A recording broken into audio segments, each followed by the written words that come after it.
Hi, I'm Adam Summer. You're listening to the Yerushalmi Talk podcast with the support of the Yeshivat Devar Yerushalayim in Har Nof, Jerusalem. This is Demai, chapter 6, Halacha 8. This is the last part of chapter 6, and in the Art Scroll, 63b1. Now, we're talking about another case about a transfer of Demai to an Am Haaretz. This case is like something that we covered earlier, where we have, in the earlier case, the Am Haaretz is going to be a middleman. The Chaver says to the Am Haaretz, go get me grain from the shuk. Is that going to be where the Chaver is going to have to separate out tithes? Now we have the flip side of this. The flip side is going to be where the Chaver is going to be the intermediary. And it's going to be an Am Haaretz asking for a Chaver to go to the shuk. The Mishnah starts off like this. It says, if an Am Haaretz says to a Chaver, buy for me a bundle of vegetables or buy for me a loaf of bread, the Chaver may buy these items even without specifying that they are for an Am Haaretz, and he is exempt from tithing them. Now, normally, you can't transfer product that is going to be tevel, and you can't transfer a product that's going to be demai to an Am Haaretz. That's been a long-running theme that we've had in this Masechet. But here, the Chaver is allowed to buy the vegetables or bread for this Am Haaretz acquaintance, even from a merchant who, by the way, might be an Am Haaretz, and the produce would be Demai. Now, the Chaver here is functioning in this transaction solely as an agent, and from a legal standpoint, the Chaver is not participating in the sale, and even though he did not specify at the time of the purchase that the produce is intended for his acquaintance, the later acquires the produce as soon as the sale is consummated. So since the produce never belonged to the Chaver, there's no obligation for him to tithe it. That's going to be the idea by the Rosh. Okay?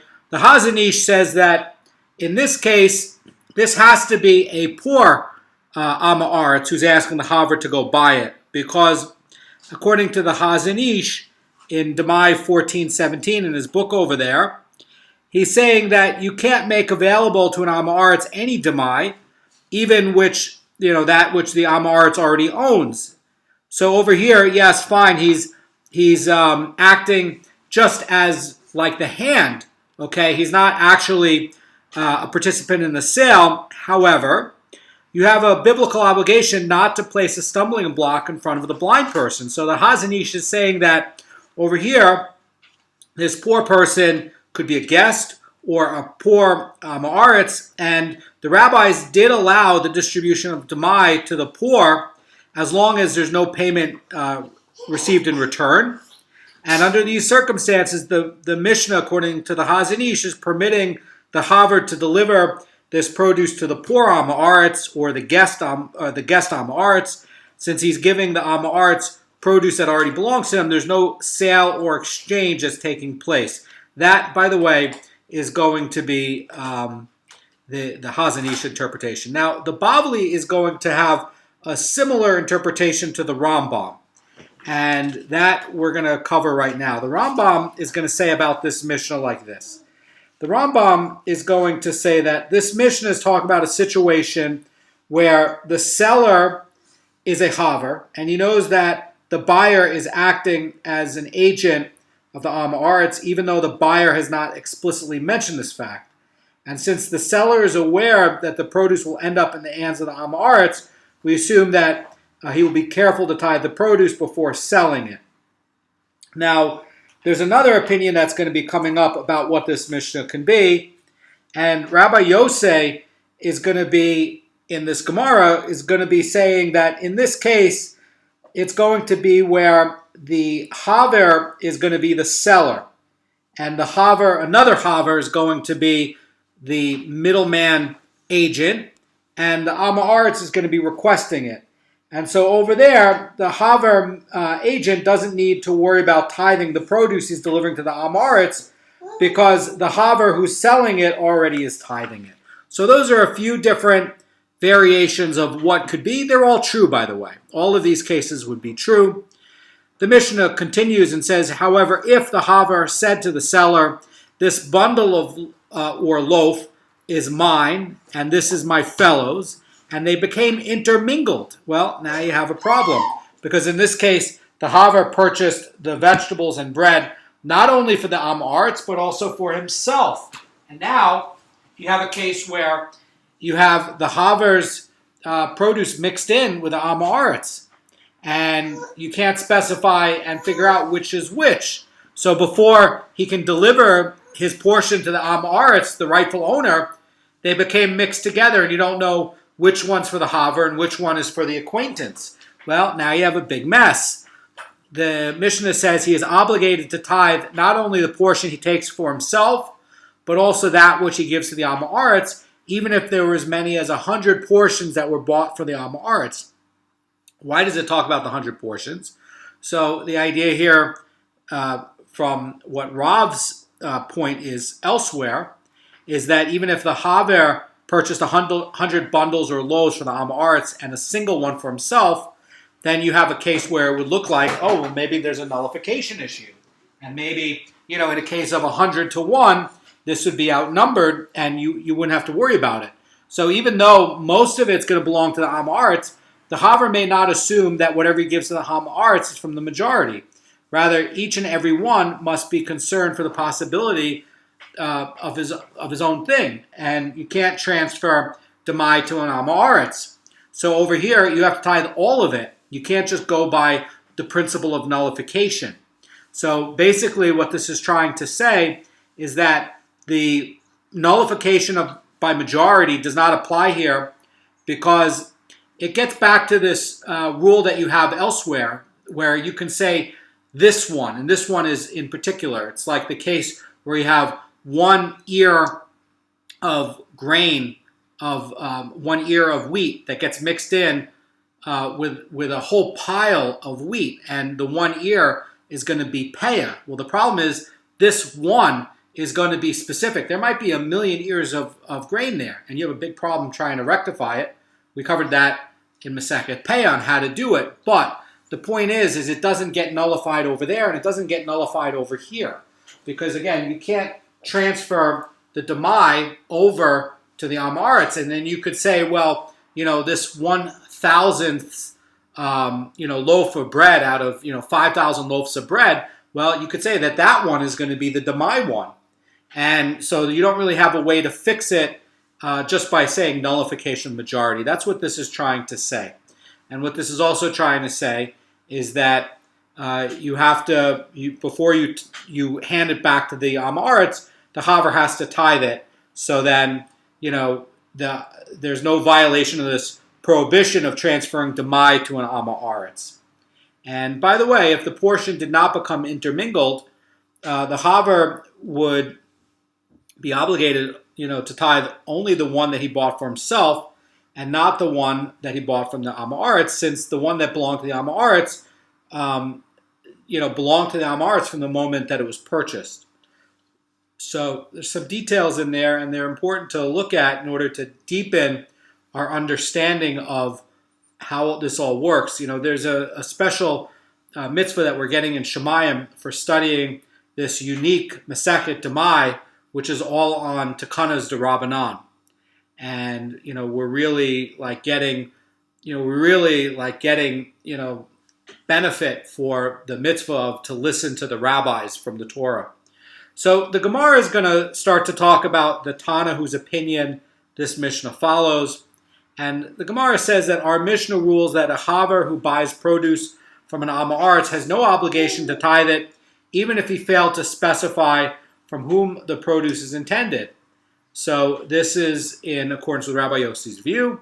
For a Brisa taught a Chaver who was sent by an Am Haaretz to buy produce and then bought the produce without specifying that it was for the Am Haaretz is not required to tithe it. These are the words of Rabbi Yossi. Now, Rabbi Yudah is going to dissent and say that he is required to tithe the produce before giving it to the Am Haaretz. Gemara is going to look at this dispute. And the Gemara says, now, with what situation are we dealing with here? It is where the Am Haaretz told him, go out and buy the produce for me. And then the Chaver is merely the agent of the Am Haaretz, and he never actually owned the produce himself. And again, he's really just acting like a hand. He's not actually enabling the sale. He's not actually doing anything to make a sale. It's really a legal question in oral law about what is the status of an agent, and this function is really he's really not a participant in the sale. That's what this is really trying to say. And certainly, even Rabbi Yehuda would not require the Chaver to tithe the produce that never belonged to him. And in this situation, it's going to be one where, says this Gemara, go out and buy the produce for yourself on my behalf. And, basically, Rabbi Yehuda's case is saying, no, at some point he does get ownership. And how does he get ownership? He's saying, look, go out and buy it on your behalf, and then I'll reimburse you. Okay, and the Gemara says that the produce is then initially the Chaver's. So in that case, what could Rabbi Yosef possibly have for exempting the Chaver from tithing the produce before he delivers it to the Am Haaretz? So according to Rabbi Yehuda, we have a case where he's going to pay him back. And so it does go into his possession. And it looks like from Rabbi Yosef's position in the Mishnah, it's not actually going into the possession. And again, it's a case about what is an agent? Is the agent going to actually possess it at some point? The Gemara answers, says, rather, what case are we dealing with here? With a situation in which the Am Haaretz issued his request to the Chaver without specifying the exact nature of the transaction. And the Chaver, likewise, did not specify the time, at the time of the purchase, that the produce is being bought for the Am Haaretz. So Rabbi Yehuda says that the seller did not intend to confer ownership of the produce to anyone except the buyer. That's going to be the Chaver. And the Chaver is therefore acquired the produce at the time of the purchase. And as a result, he has an obligation to tithe it. So what this is trying to say, look, if it actually came into his possession, he's not really just an agent, and he actually acquired it with the expectation he's going to get repaid, he's owner of it. And because of that, now he has the obligation to go and tithe it. Well, that's true. That's a true statement. The Gemara is going to say, and here's the nuance of Rabbi Yossi. Rabbi Yossi says, however, the seller did not intend to confer ownership of the produce to anyone except the owner of the purchase money.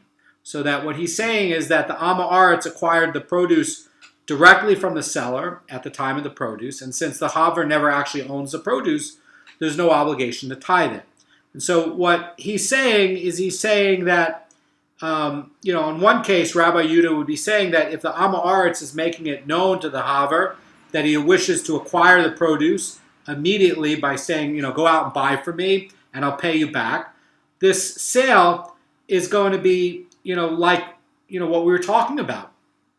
And, basically he's going to be getting ownership of the merchandise and getting repaid. And he's actually, in this case, participating in the transaction. So what we see here, though, with Rabbi Yossi is that, in this Mishnah with Rabbi Yossi's ruling, he's ruling that the Chaver who buys produce for the Am Haaretz need not tithe it, even if he failed to specify for whom the produce is intended for. And basically, says Amara Fulda about Rabbi Yossi's position, he's saying that in the case discussed by this Mishnah, and what Rabbi Yossi's point is that the Am Haaretz tells the Chaver, go buy for me a bundle of vegetables. And now, according to the criteria that the Gemara just outlined, in this case, even Rabbi Yehuda should agree that the Chaver is exempt from tithing, since the Chaver is merely just the agent of the Am Haaretz. So why does the Gemara insist that the Mishnah accords Rabbi Yossi's view alone? And to resolve the problem, Birkat Yisrael, Safe 8, is proposing that saying simply buy for me, as in the case of this Mishnah, does not convey that the sender wants to acquire the produce immediately upon the purchase. So over here, it continues and it says that only by expressing his wishes in specific detail can the sender properly establish the terms of the transaction. And when the Gemara is asserting here, this is the nuance of this Gemara, that the statement go out and buy for me relegates the Chaver to just being an agent of the Am Haaretz, it's in fact referring to the case in which the Am Haaretz clearly stipulated that he wishes to acquire the produce as soon as the purchase is completed. So over here, we're seeing it where the Chaver who buys the produce from the Am Haaretz for an Am Haaretz from a merchant who is likewise an Am Haaretz, and the Mishnah and Rabbi Yossi in this Brisa is ruling that the Chaver is exempt from tithing the produce even if the seller was not informed that the purchase is being conducted on someone else's behalf. So according to what Rabbi Yossi is saying, Rabbi Yossi is saying that, look, without a very, very specific terminology that there's going to be a repayment deal here and, very specific terms of this, and it's really just being more done like as a casual acquaintance thing, then really, according to Rabbi Yossi, he's asking the Chaver just to be an agent. He's not owning this. He's not taking it as part of the transaction, okay? In the case of Rabbi Yehuda is saying that, well, maybe it's specific enough to actually say where he actually obtains ownership of this bundle of vegetables or grain or bread, and then he's going to be transferring it to the Am Haaretz, and then he's going to have to tithe it. So Rabbi Yossi's point, though, and again, the halacha is going to go by Rabbi Yossi. Rabbi Yossi is basically saying that, no, it's informal enough that he's really just an agent, and he's not actually, he's really just like the hand of the Am Haaretz buyer. He's not really taking ownership of it directly in a way you'd say. And again, these are acquaintances, so this is not like a total stranger. If this was a total stranger, you would say, yeah, okay. So I think that if there's a total stranger, you'd say, yeah, he does have ownership of it. But again, these are acquaintances. So Rabbi Yossi's view is going to get questioned, and the Gemara is going to say, therefore, if the seller gave one extra unit of produce, Rabbi Yehuda says that it belongs to the buyer, and the agent who was sent to buy the produce, while Rabbi Yossi is saying that it belongs to both of them. In other words, he's saying that the agent and the seller would have to divide it evenly. This is, again, talking about a case where, according to Rabbi Yossi's, or his own view, Rabbi Yehuda, says Rabbi Kanievsky in his Beur shiurim, is maintaining that the seller confers ownership of the produce of the Chaver, who's the actual buyer, and the Chaver therefore acquires additional produce together with the rest, and then he's going to later transfer the produce to Am Haaretz, and he's going to give him the exact amount that the Am Haaretz paid for. He's going to keep the extra portion for himself. Now, that's a keen point by Rabbi Kanievsky. Rabbi Kanievsky is pointing out that perhaps the Chaver, perhaps the Am Haaretz is giving money to the Chaver to go buy it. In other words, it's not being bought on credit. And so in that case, again, he's really just like the hand of the Am Haaretz. And Rabbi Yossi's view is going to get questioned. The Gemara says the position of Rabbi Yossi expressed here seems inconsistent with the first part of the Brisa. And from there, in the first part of the Brisa, he says that the seller did not intend to confer ownership of the produce to anyone except the owner of the purchase money. Whereas here he says that the extra produce belongs to both the sender and the agent. In other words, says the Vilna Goan, earlier Rabbi Yossi, says the Vilna Goan, was quoted as ruling that the seller intends to convey his produce only to the person to whom the money belongs. So one would expect that the same holds true with regard to any extra produce that the seller chooses to provide. So again, they're talking now about, maybe they got some extra produce, and so then who does that belong to? So, the question here, says Mara Fulda, is why does Rabbi Yossi state that the extra produce belongs to both the sender and the agent? So in the other case, you had where they're just saying that, look, this guy is just an agent and he's just helping. Now in the case that we're talking about, it's saying that, what happens if the Chaver, who might have even been given money by the Am Haaretz in advance, goes and he purchases some extra produce? Who does it belong to? So the Gemara is going to resolve the contradiction, and the Gemara is going to say, here in the case of the extra produce, since the benefit was actualized jointly through this one's money and that one's feet, the two of them divide the extra produce. So Over here, says the Vilna Goan, is that while it's true, according to Rabbi Yossi, that with respect to the primary transaction, the seller intends to transfer ownership to the person who is providing the purchase money, any extra produce that's given with this difference, and is going to be split. And it's a token of appreciation that the seller extends, to help out. So Rabbi Kanievsky is going to continue. He's going to say, accordingly, the seller and the agent divide the additional portion between themselves. Now, I want to point out that Rabbi Yudah is maintaining that the seller presumably intended to give the extra portion entirely to the agent in order that the agent should return and buy for him on other occasions.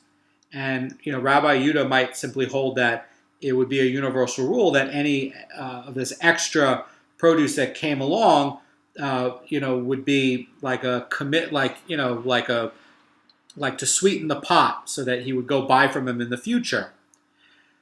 So really what this is trying to cover what is an agent? Does an agent actually own this? And can it be where the agent is really just like the person's hand? So we learned in the Mishnah that a Chaver who is sent by the Am Haaretz to purchase a bundle of vegetables or loaves of bread is not obligated to tithe it. And there's going to be one exception to the rule. And the Brisa taught that Rabban Shimon ben Gamliel says if the Chaver exchanged the money, that which he received from the Am Haaretz with other money of his own, and then he uses the other money to buy the produce, he is required to tithe the produce before giving it to the Am Haaretz. So the exception to the case over here is going to be where he's given money in advance by the Am Haaretz, and then what does he do? He exchanges it with his own money, and he uses his own money to go buy it.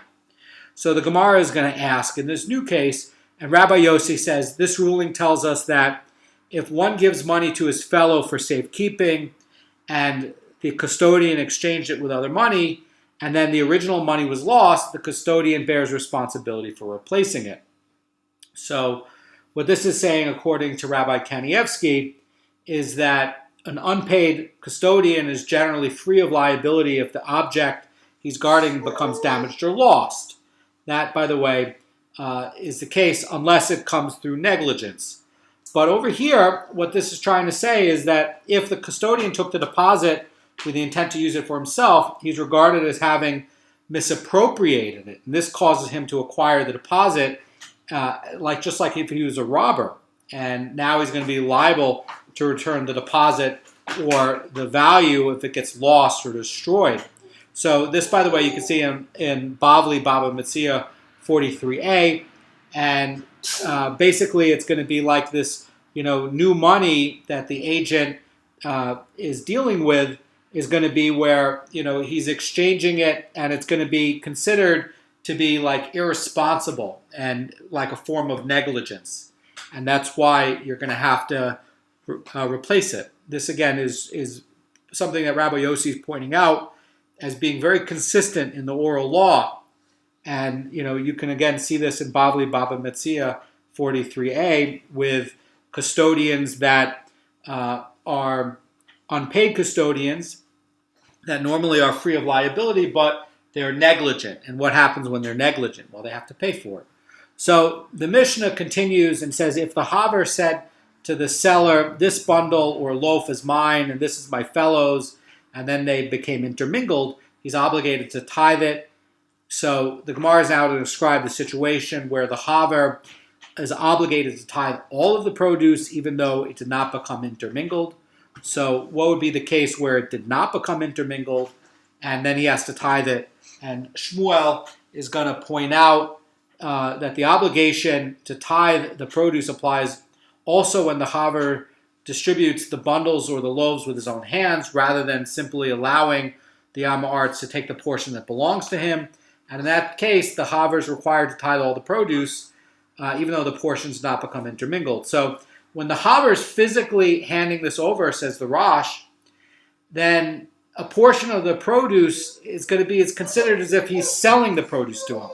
And this is because the Chaver is going to appear to be giving from the Am Haaretz something that the Chaver has in his possession along with the Haver's own produce, and it's going to look like perhaps in exchange for produce that belonged to the Am Haaretz. And so, because people might mistakenly believe that the Chaver is transferring his own Demai to the Am Haaretz, the rabbis are going to be obligating him to tithe a portion as well. That's going to be a penalty, like a fence, as a penalty for what the rabbis are going to be putting up as like a kanas, as a fee to deter that kind of behavior. And it's very common that sometimes the rabbis will put something as like a penalty to deter behavior. So the Gemara is not that much longer. We'll be finishing up very quickly. The Gemara limits the scope of the stringency. Rabbi Lazar says that this is true, however, only if the Haver takes his own portion at the end and after giving the Am Haaretz the portion to which he's entitled. But if the Haver takes his own portion first and then gives the Am Haaretz the other portion, he's exempt from tithing the portion of the Am Haaretz. So the Gemara is going to sum up the halacha. Rabbi Yonah says, in order for the Haver to be responsible for tithing all the produce, this condition stated by Shmuel is necessary, and this condition stated by Rabbi Lazar is also necessary. In other words, both the conditions need to be present. So the Gemara says that if the Haver distributed the produce with his own hands, that's going to be one condition, but he took his portion in the beginning, and he is not required to separate the tithes except on behalf of his own portion. And likewise, if he did not distribute the produce with his own hands, but he took his portion at the end, he is not required to separate tithes except on behalf of his own portion. So again, you're seeing that over here, in this case, the Am Haaretz, who took his own portion, that belongs to him, and since the Haver is not participating in that distribution, it doesn't look like he's making an exchange for the Haver's portion for the Am Haaretz's portion. And so that's a big part of why there's going to be a penalty in there, is to make it so that the Am Haaretz is really just taking out his own penalty rather than have the Haver go and give this over to them. In other words, let's say it didn't get intermixed. Let's just say that I have clearly marked over here the Am Haaretz's portion, and I have clearly marked over here the Haver's portion, and I didn't mix them up, so I can't figure out which is which. So over here, they're saying that, look, just let the Am Haaretz go and take it, put it in front of him, present it and put it in front of him, lay it out in front of him, and let him take his own thing. That way you get around it. So we're seeing here that there are times when a person who buys produce for an Am Haaretz has to worry about the status of the produce. And now the Gemara is going to talk about situations where an employer has to worry about the status of food that he's giving to a worker in order to purchase from a third money. So let's say he's taking the employer's giving money to the worker to go buy food. So there can be problems with that. So let's say you have a worker who's an Am Haaretz, he might use the money to go purchase tevel, and then you're effectively helping him to participate in that. You got a problem.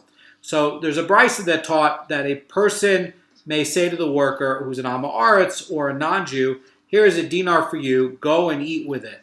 Or here's a dinar for you and go drink with it. The Gemara continues and says, and he need not be concerned about the worker's wage being paid with prohibited food. Not on account of shvias, not on account of maestro, says the Gemara, nor on account of nesach wine. In other words, since the employer is not paying for the food or drink himself, the employer doesn't need to worry about the money that might be used to buy prohibited food.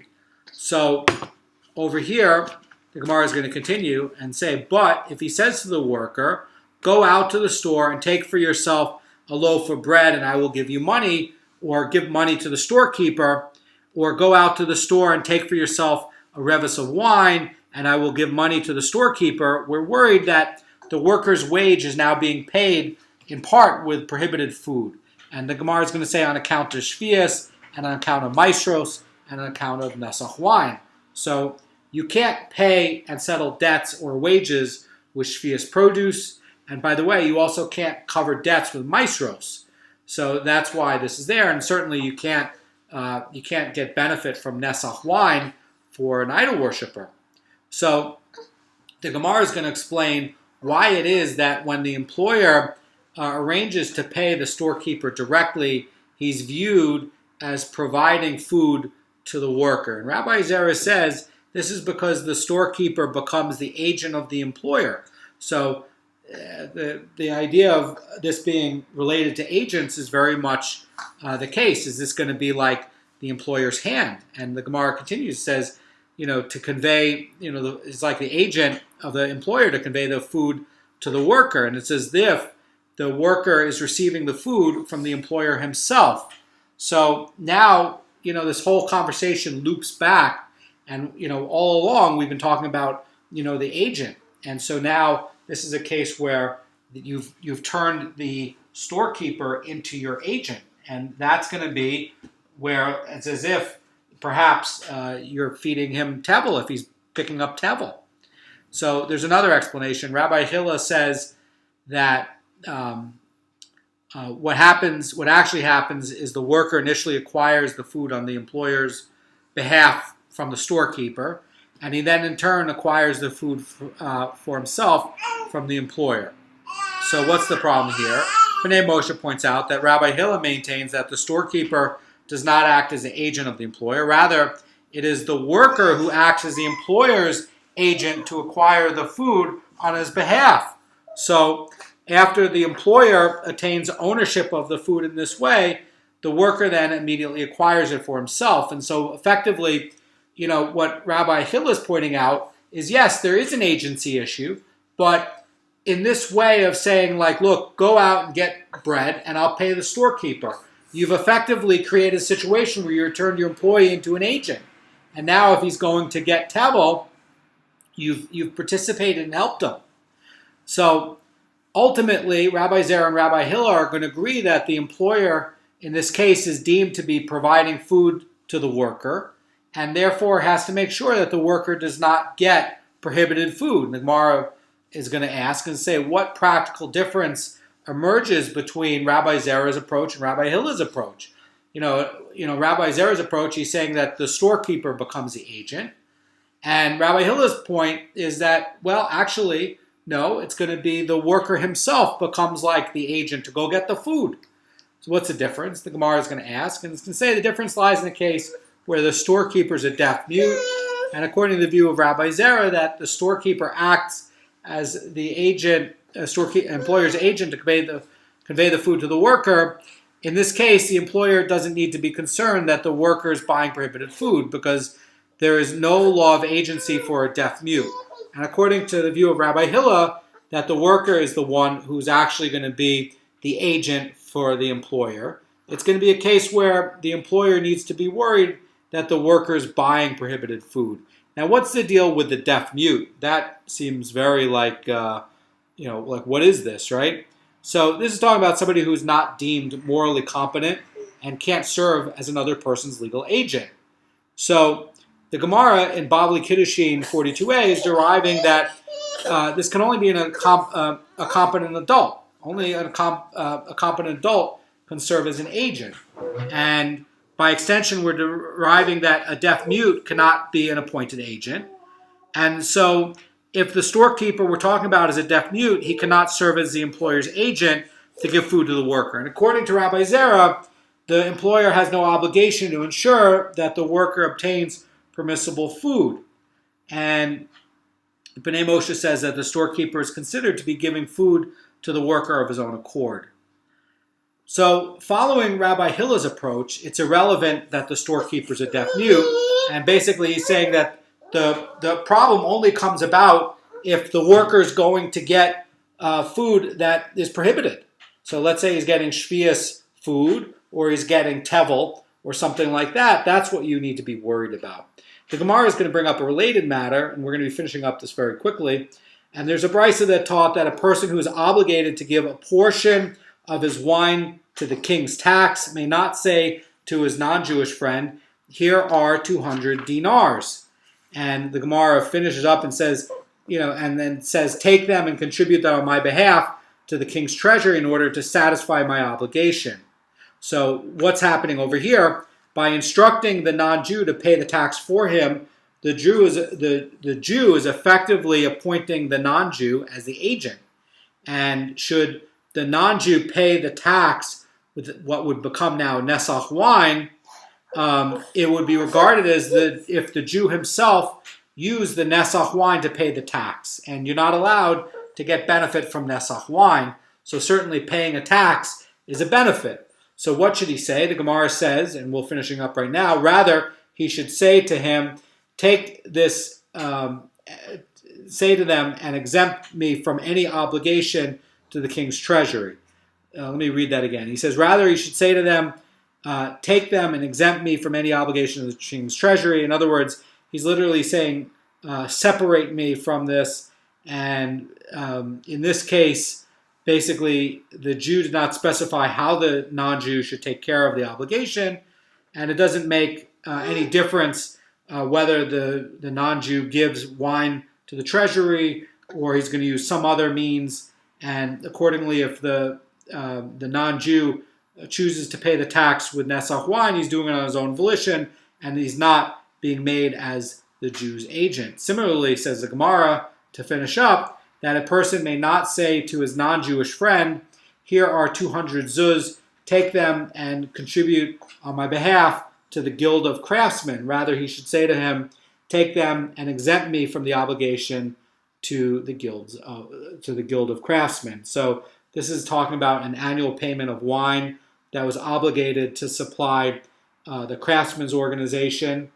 And again, if it becomes into the possession of a non-Jew, it can be Nesach wine.